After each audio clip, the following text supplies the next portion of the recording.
Assalamualaikum warahmatullahi wabarakatuh. Halo anak-anak kelas 5A, bagaimana kabarnya hari ini? Ya, semoga kita semua senantiasa dalam keadaan sehat walafiat. Nah, pada hari ini berjumpa lagi bersama Ibu Linda. Nah, anak-anak, kita akan mempelajari materi tema 5 tentang ekosistem. Nah, dengan subtema 1 yaitu komponen ekosistem dengan pembelajaran 3 dan 4. Nah, pada muatan pembelajarannya itu IPS dan PKN. Sebelum melanjutkan ke materinya, alangkah baiknya kegiatan kita awali dengan berdoa. Berdoa dimulai. Berdoa selesai. Nah, anak-anak, hari ini 4 tujuan pembelajaran yang anak-anak capai. Yang pertama, mengenal letak dan luas Indonesia melalui peta. Yang kedua, mengenal kondisi geografis Indonesia melalui peta. Yang ketiga, menjelaskan peristiwa Sumpah Pemuda. Yang keempat, menjelaskan usaha pemimpin dalam mempertahankan kemerdekaan NKRI. Ya. Masih ingatkah kamu letak geografis? Ya. Anak-anak, pada pembelajaran sebelumnya, anak-anak sudah pernah mempelajari tentang letak geografis Indonesia, luas Indonesia, dan sudah banyak lagi yang anak-anak telah pelajari pada materi sebelumnya. Hari ini Ibu ingatkan kembali tentang letak geografis Indonesia. Ya, letak geografis Indonesia merupakan letak suatu daerah atau negara dilihat dari kenyataan di permukaan bumi. Letak geografis sebuah daerah atau negara dibatasi oleh letak geografis daerah atau negara lain yang berbatasan. Indonesia terletak di antara dua benua, yaitu benua Asia dan benua Australia. Demikian juga Indonesia terletak di antara dua samudra, yaitu Samudra Pasifik dan Samudra Hindia. Tahukah anak-anak apa itu peta? Ya, peta adalah sebuah gambaran permukaan bumi pada bidang datar yang diperkecil dengan skala tertentu. Peta umumnya dibuat dalam berbagai bentuk.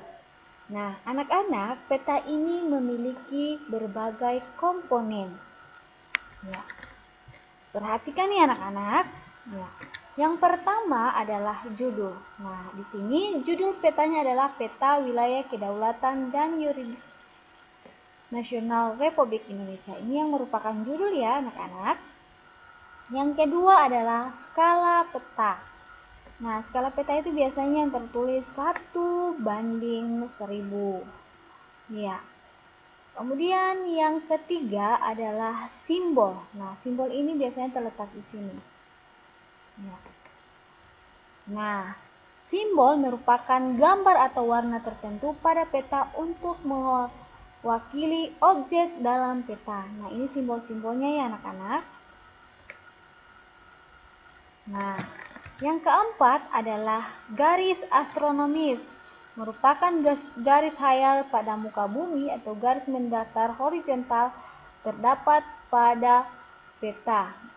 Disebut garis lintang dan garis tegak disebut garis bujur. Yang ini anak-anak, garis lintang dan garis bujur.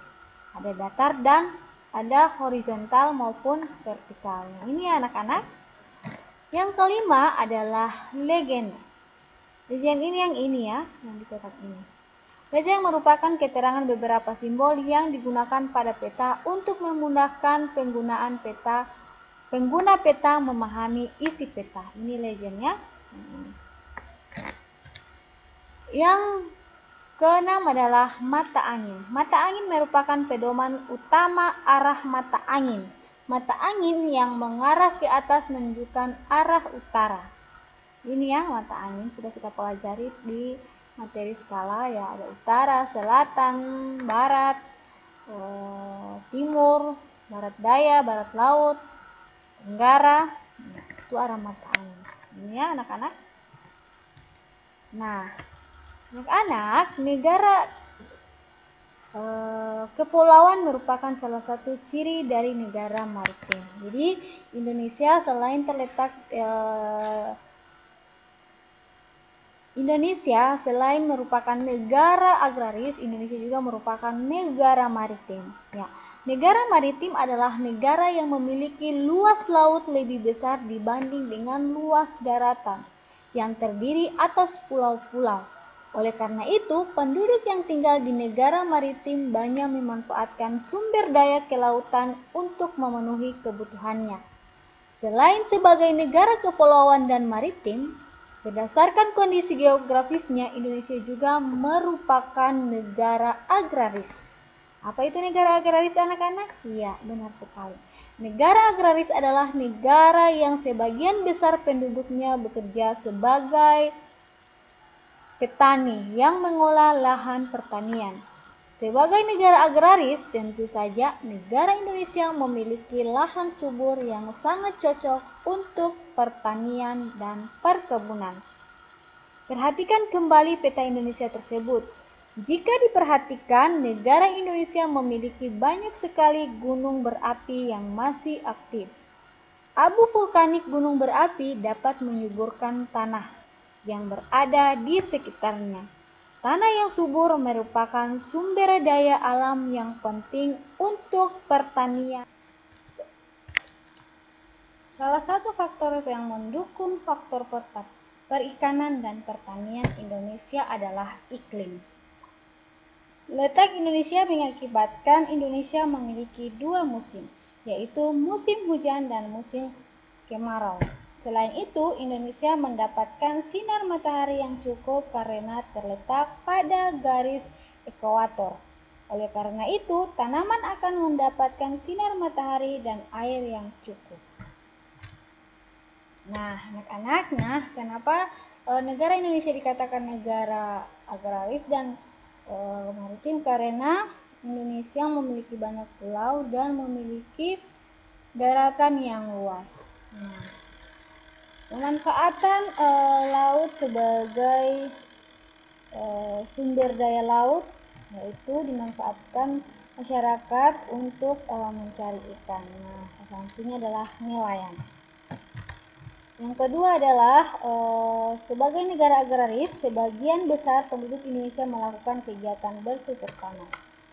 Nah, seperti ini contoh bercocok tanam dan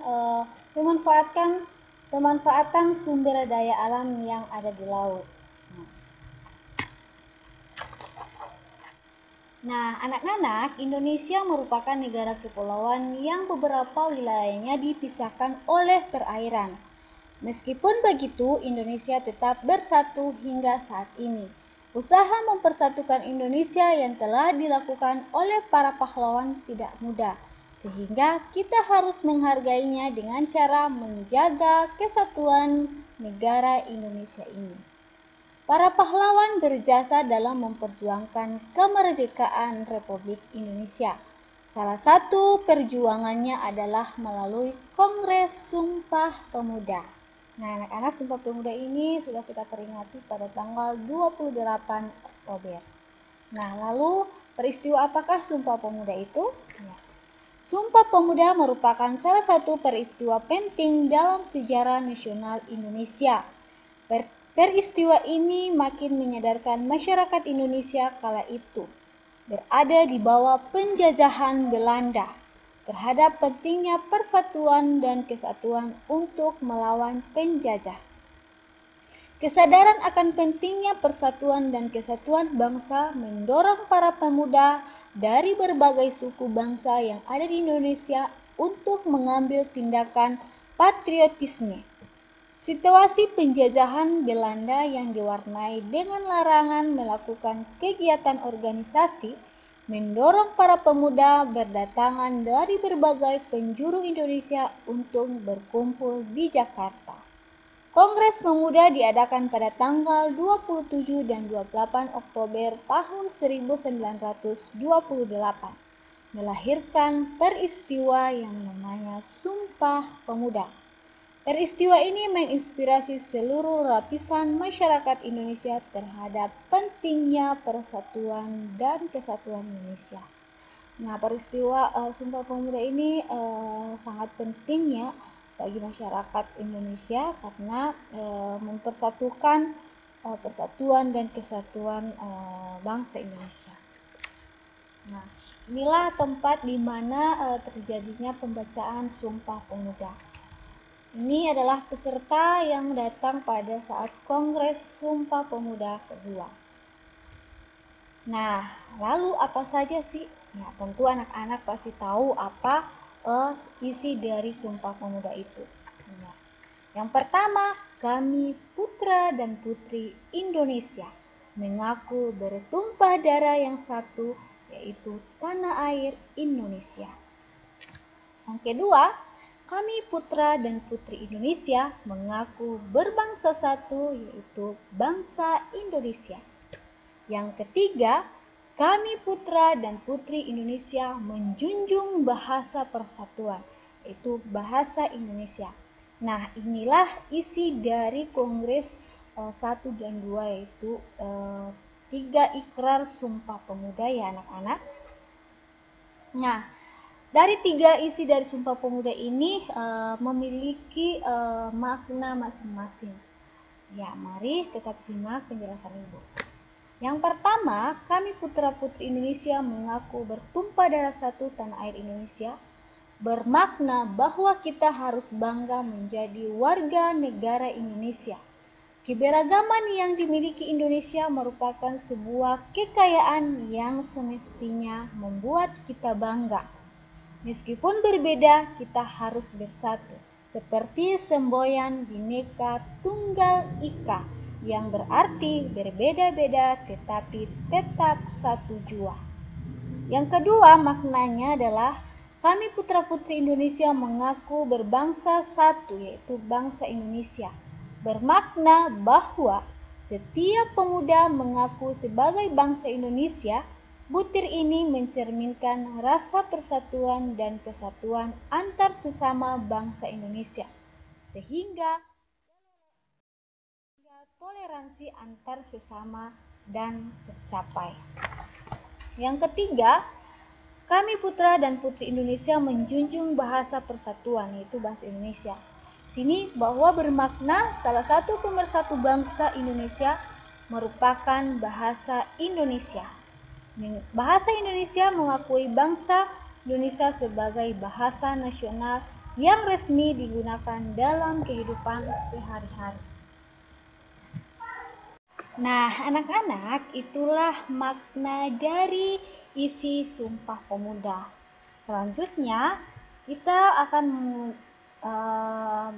mempelajari bagaimana cara usaha mempertahankan negara kesatuan Republik Indonesia. Nah, Sumpah Pemuda. Selanjutnya, kita akan mempelajari bagaimana cara usaha mempertahankan negara kesatuan Republik Indonesia. Nah, inilah ada beberapa tokoh yang memperjuangkan persatuan dan kesatuan Indonesia. Yang pertama adalah Bung Tomo. Nah, Bung Tomo ini merupakan salah satu pahlawan yang memperjuangkan persatuan dan kesatuan Indonesia. Bung Tomo merupakan tokoh penggerak dan pembangkit semangat rakyat Surabaya. Bung Tomo mengajak seluruh warga Surabaya untuk memperjuangkan melawan penjajah tanpa melihat perbedaan agama dan suku. Selain Bung Tomo, ada Dr. Wahidin Sudirohusodo dan Dr. Sutomo. Nah, pemikir tentang penting persatuan dan kesatuan bangsa untuk mewujudkan negara yang berdaulat tidak lepas dari pengaruh berdirinya organisasi Budi Utomo. Nah, Budi Utomo berdiri pada tanggal 20 Mei 1908. Organisasi itu berdiri berdasarkan pemikiran seorang lulusan sekolah dokter Jawa atau Sofia yang bernama Dr. Wahidin Sudirohusodo. Dr. Wahidin Sudirohusodo ini ingin mengubah cara berjuang rakyat Indonesia dari perjuangan fisik kepada cara perjuangan melalui pendidikan. Hingga ide ini menarik perhatian seorang mahasiswa Stovia bernama Sutomo, yang pada akhirnya mendirikan organisasi modern pada Indonesia yang bernama Budi Utomo. Jadi pendirinya ini adalah Sutomo. Perjuangan Dr. Wahidin Sudirohusodo dan Sutomo ini adalah berusaha membangkitkan kesadaran masyarakat Indonesia kala itu terhadap pentingnya persatuan dan kesatuan bangsa Indonesia tanpa perlu mempermasalahkan perbedaan agama dan suku. Keberadaan Budi Utomo telah menumbuhkan semangat dan menandai terjadinya kebangkitan bangsa secara nasional.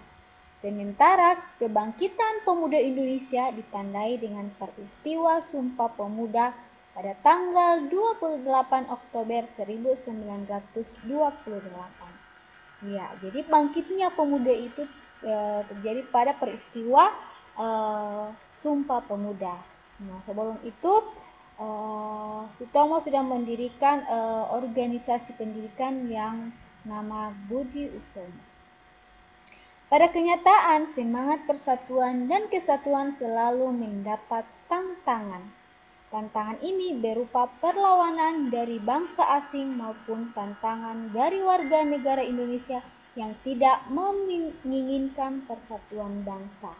Nah, jadi anak-anak sebagai generasi penerus bangsa patutlah kita menghargai jasa para pahlawan, bagaimana mereka memperjuangkan bangsa Indonesia ini agar tetap merdeka. Ya, jadi sebagai generasi penerus bangsa kita terus mempertahankan NKRI ini agar tetap dalam persatuan dan kesatuan. Tanpa melihat perbedaan, kita tetap satu, menjaga negara kita ini tetap merdeka, bebas dari penjajahan dari negara-negara luar. Nah, anak-anak, hingga ada beberapa upaya atau usaha kita dalam mewujudkan persatuan dan kesatuan dalam kehidupan sehari-hari. Baik dari upaya mewujudkan persatuan dan kesatuan baik di lingkungan rumah, lingkungan sekolah, dan lingkungan masyarakat. Yang pertama kita ambil dari lingkungan rumah dulu ya. Yang pertama usaha atau upaya kita mewujudkan persatuan dan kesatuan di lingkungan rumah. Yang pertama kita saling menyayangi dan menghargai sesama anggota keluarga. Yang kedua kerjasama membersihkan rumah. Yang ketiga, membantu adik mengerjakan PR. Yang keempat, membantu orang tua di rumah. Dan yang kelima, menghargai hak dan kewajiban antar anggota keluarga. Itulah 5 upaya mewujudkan persatuan dan kesatuan di lingkungan rumah. Jadi, sebelum kita mewujudkan persatuan dan kesatuan untuk bangsa ini, kita awali dari lingkungan rumah dulu. Setelah dari lingkungan rumah, kita lanjutkan ke lingkungan sekolah. Bagaimana cara atau upaya kita agar terwujudnya persatuan dan kesatuan. Ya, sebagai warga sekolah, yang pertama harus kita lakukan adalah melaksanakan piket bersama. Nah, gotong royong ini akan menumbuhkan rasa persatuan dan kesatuan antar satu sama lain. Yang kedua, bermain dengan teman tanpa membedakan suku, agama, ataupun ras. Nah, kita tetap berpedoman pada Bhinneka Tunggal Ika ya anak-anak. Yang ketiga, membantu teman kesulitan dalam memahami suatu pelajaran. Jadi, dalam menciptakan persatuan dan kesatuan itu selain kerjasama, kita juga membantu teman ketika mengalami kesulitan. Misalnya dalam suatu pembelajaran tidak memahami apa yang dijelaskan, kita yang sudah memahaminya, kita membantu untuk menjelaskannya kepada teman. Nah, yang keempat adalah menghormati guru dan menyayangi teman. Ya, kalau kita menghormati guru, insya Allah apa yang kita akan pelajari, ilmu yang kita dapatkan dari guru itu mendapat berkah, dan apa yang anak-anak cita-citakan bisa terwujud atas doa dan perilaku anak-anak terhadap guru. Yang kelima adalah mentaati tata tertib sekolah. Sebagai warga sekolah yang baik, kita harus mentaati tata tertib sekolah. Tata tertib sekolah ini merupakan kewajiban kita sebagai warga sekolah. Yang ketiga adalah upaya mewujudkan persatuan dan kesatuan di lingkungan masyarakat. Setelah dari rumah, kemudian ke sekolah, kemudian ke lingkungan masyarakat. Nah, yang pertama, kita menjenguk tetangga yang sakit agar kita terjalin silaturahim antara tetangga. Supaya ketika ada tetangga yang kena musibah, kita sebagai tetangga yang baik yang selalu menjaga silaturahim, kita menjenguk tetangga kita yang sakit. Yang kedua, kerjasama mempersiapkan peringatan kemerdekaan RI. Biasanya kalau sudah 17 Agustus, nah, kita kerjasama bagaimana apresiasi kita terhadap bangsa ini untuk memeriahkan hari kemerdekaan. Kita tinggal memperingatinya, tidak lagi berjuang untuk memerdekakannya, tetapi kita berjuang untuk selalu mempertahankan negara ini tetap merdeka. Yang ketiga, kerjasama menjaga kebersihan, keamanan, serta keindahan lingkungan. Jadi, sebagai warga negara yang baik, dalam mewujudkan persatuan dan kesatuan itu, kita juga harus bekerja sama dalam menjaga lingkungan. Yang keempat adalah menerapkan sikap toleransi antar umat beragama. Nah, di sini kita juga harus memiliki sikap toleransi antara umat beragama. Yang kelima, melaksanakan musyawarah mufakat. Nah, musyawarah mufakat ini agar kita terhindar dari perpecahan dan perbedaan-perbedaan pendapat. Nah, dengan bermusyawarah ini kita akan mencari solusi dari sebuah permasalahan sehingga tidak akan menimbulkan perpecahan. Nah, anak-anak, menarik kan? Pelajaran kita hari ini kita sudah membahas tentang letak geografis, kemudian ikrarnya Sumpah Pemuda, bagaimana usaha para tokoh-tokoh atau pahlawan untuk memperjuangkan NKRI ini. Kita sebagai penerus bangsa yang baik, kita selalu memberikan yang terbaik untuk bangsa ini. Sebagai siswa yang baik, berprestasilah, tetaplah jaga nama baik Indonesia dengan berprestasi, memberikan yang terbaik untuk diri sendiri, keluarga, dan bangsa ini. Nah, terima kasih atas perhatiannya. Semoga anak-anak bisa memahami materinya. Tetap semangat, dan untuk lebih memahaminya, anak-anak bisa membacanya pada tema 5 ya, tentang materi hari ini. Dan silakan selalu menyimak materi ibu. Untuk pertemuan kali ini belum ada tugas, silakan dikerjakan tugas pada pertemuan sebelumnya. Dan untuk materi ini silakan hanya disimak dan dipahami baik-baik apa yang telah dijelaskan oleh ibu guru. Sampai jumpa pada pertemuan selanjutnya. Wassalamualaikum warahmatullahi wabarakatuh.